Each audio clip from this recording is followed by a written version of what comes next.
How's it going, guys? Skylights here to bring you another video on War Commander Rogue Assault. And in today's video, I'm going to be going through the level 80 event base, the new one that just came out that's made for light vehicles. And that is the level 80 base in the event right now.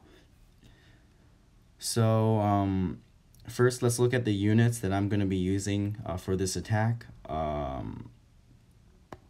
The first platoon, I'm using HIMARS.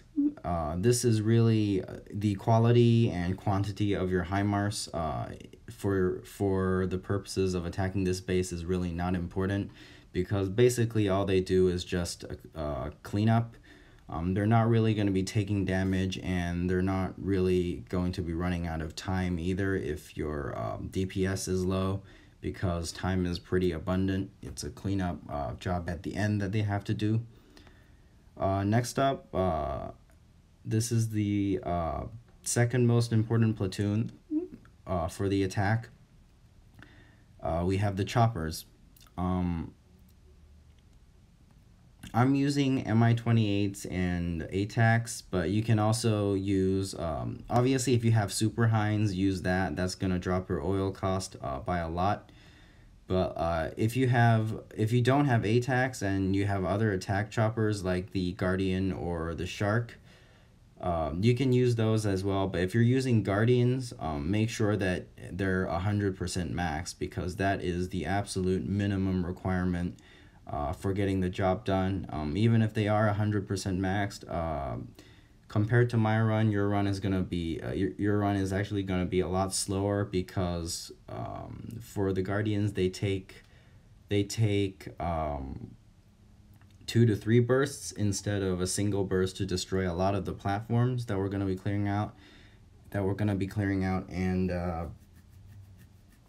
you also have to micromanage them very carefully when engaging choppers, because they have very low health and they can die very easily if those Super Hinds manage to land a few rockets on them. And even if they don't die, if they do take damage, they can take a lot at once, and they can really raise your repair costs. So if you're going to use the CC7 choppers, because that's all you have, be very mindful of that and be very careful. This is the most important platoon for this attack. However, interestingly enough, it's also probably the most variable one. I recommend using IFVs for this platoon. You can also use LAVs or leopard tanks. If you don't have leopards, don't use tanks, because the other tanks, they're really just not good enough for the base. Merkavas are too slow, and then T14s could work, but I wouldn't risk it. Definitely, if you don't have leopards, try to use something else, and not a light vehicle that's faster. This platoon is only going to be used to take out a very small portion of the base. I recommend IFVs because not only are they fast, but they have rocket countermeasures, and they can target helicopters and do very effective damage against them. So they don't need any assistance fighting those helicopters that guard every entrance on the map. You can literally just drive under them. You'd barely lose any health, because any damage that they don't outrun, the rocket countermeasures are going to take them out. And when they shoot back, they drop helicopters almost instantly. If you're using leopards or you're using LAVs, you're going to have to put probably a Pantsir and 2 Mantis on the side to take out the choppers first, and that's going to complicate things and potentially slow you down. Yeah, for IFVs, I haven't used LAVs or tanks on this base, so I don't know how upgraded they must be, how powerful they must be for this to work. But for IFVs, these BMPs are actually kind of excessive already. I feel like that if you don't have BMPs, which most people don't, near maxed strikers will probably do just fine as well, but they must have countermeasures. I don't know if they must, but if you want to keep the repair cost low, they definitely should have. Yeah, near max or max striker IFVs, that should be the minimum. And if you have Grizzlies, yeah, they'll obviously work, but you may wanna install some countermeasures first before you try to use them. So yeah, moving on to the attacking part. First of all, before I start, do not expect to be able to repeat. Don't expect to be able to repeat exactly what I do as it is, because nobody's gonna have. Chances are you're not gonna have the exact same units as I do, even if you are. If you do, they might have different levels on different equipment, and you know their overall status is not going to be the same, and you can't trust them to perform the exact same way. So definitely look into your units, compare them to mine, you know, make some test runs, be careful, like don't waste oil trying to, like, you know, make things work out the first time exactly like I did, because everyone's units are different and you have to twist things a little bit so that the strategy actually works for you, especially if you're going to be changing unit types, for example using tanks or LAVs in place of the IFVs that I'm going to be using. Alright, so to start off, we're going to start off from the bottom. We're going to deploy the IFVs first. And when you deploy the IFVs, you want to immediately tap this side of the screen, like the destination, which is under this salvo right here, so that they accelerate immediately and they gain the speed they need to outrun most of the rockets from these defending helicopters, something like that. And they should barely take any damage. Some very impressive damage done to helicopters right there. We're going to take out the salvo right here, and then we're going to come back and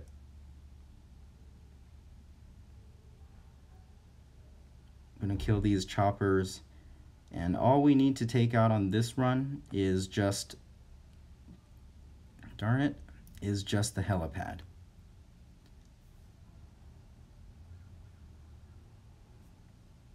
I feel like we're not gonna get it. Yeah, we're gonna get it.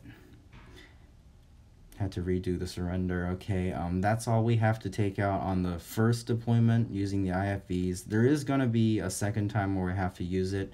The attack takes a total of 4 runs. The third run is gonna be another round of IFV, but really they actually take out very little of the base. It's just that those are very key parts of the base, and they really do need to be taken out using something that is fast and, you know, can run around without getting hit for a massive amount of damage. All right. I've seen Rambo's video of doing the top part of the base. What he seems to like doing is make sure that Super Hind doesn't hit my ATACs. What Rambo seems to do a lot is to use a Pantsir alongside the choppers. He would deploy it in this top zone right here and have it shoot down some of the choppers for 0 damage. The thing that I don't like about that is that the Ghostrider is going to come around and you know it's gonna fire 1 shot every time. I don't think the area is enough for, at the spawn zone, is enough for the Pantsir to actually be far away from the Ghostrider that it can't target it.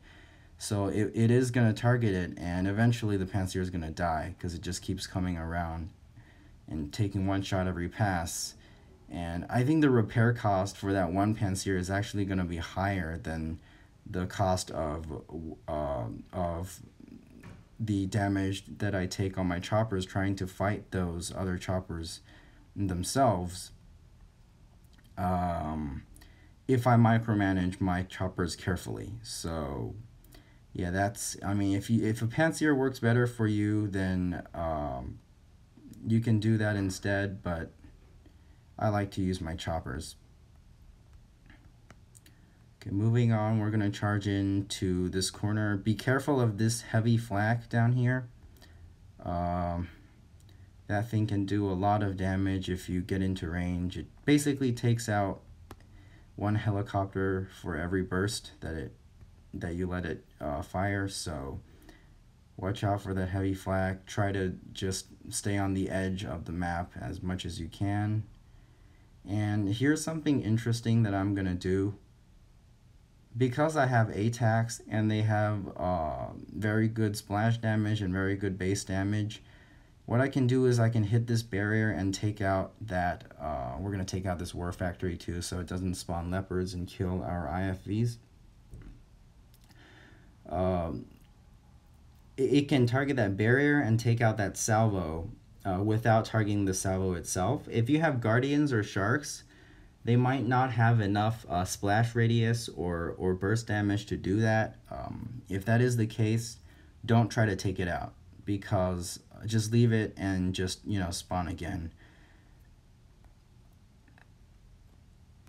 Because if you do, there's a great chance that the heavy flak is going to end up being able to target you, and that is going to be very bad.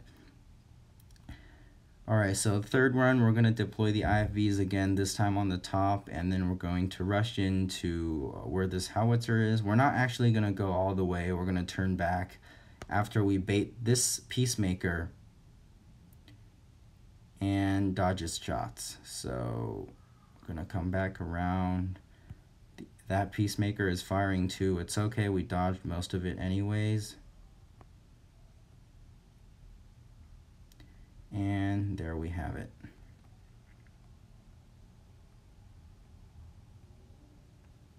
Okay, so before I approach that side, I want to make sure that I regroup so that I could accelerate to full speed and not take any damage from these turrets while taking them out.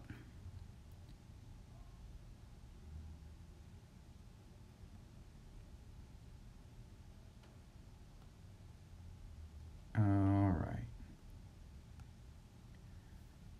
I don't actually have to take out the helipad, it's just there's nothing else to do during the surrender, because the next round is the HIMARS cleanup. And also, if you're changing your runs, if you're changing the path that you're going through, that if you're modifying my strategy and you're changing the path that you're sending your IFVs through, and there might be more force recons or machine gunners or other rifle type infantry in the way, don't even worry about them, because worry about them if your light vehicles are low level, but if your light vehicles are upgraded with good levels on their armor and system, they have a ton of ballistic resistance, like resistance to the damage type of force recons and machine gunners. The amount of ballistic resistance on LAVs and IFVs can go anywhere between 1.5 to 2.5 times their own health. So that is very impressive, and it basically, you can basically ignore force recons and machine gunners even if they're firing at you, because they're not going to do any meaningful damage. So the rest is basically just cleanup.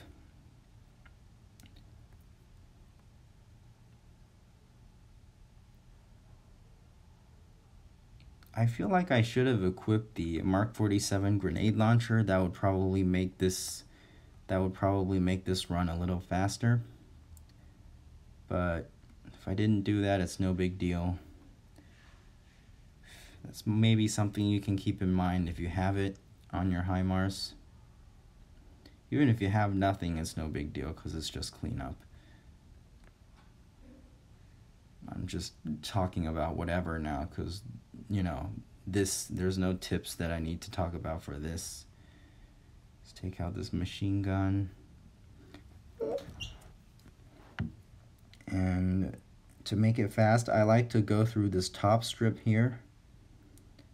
I don't like to go down to the main road to the bottom. I like to take the top strip, and that's still gonna let my HIMARS reach everything, but with less travel time.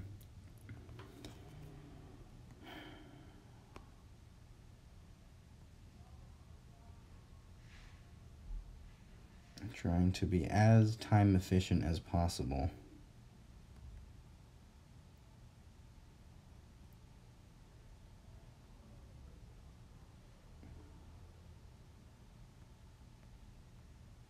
Yeah, if your HIMARS are low level, especially if you have a if your crew equipment level is low, don't rely on splash damage as much. For example, that howitzer down there, you can just take the damage. It honestly, it doesn't make a dent in the HIMARS. So yeah, that is the level 80 event base right there. Let's check the repair cost. We have 200 here, and then we have a, it's usually 6K. I have dropped it down to around 4 to 5K oil before. But yeah, this is where most of the repair cost is going to come from. It's probably going to drop down if you have super hinds though. And next up, if your IFVs don't have countermeasures, whether that's a Striker, BMP, or Grizzly, if they don't have countermeasures, the repair cost is probably going to be a bit higher. But if they do have countermeasures, pretty much never goes over 1,000, at least for my BMPs. Alright, that's it for the level 80 event base. Thank you very much for watching to the end, and if you like the video, please leave a like or leave a comment, and I will see you guys next time.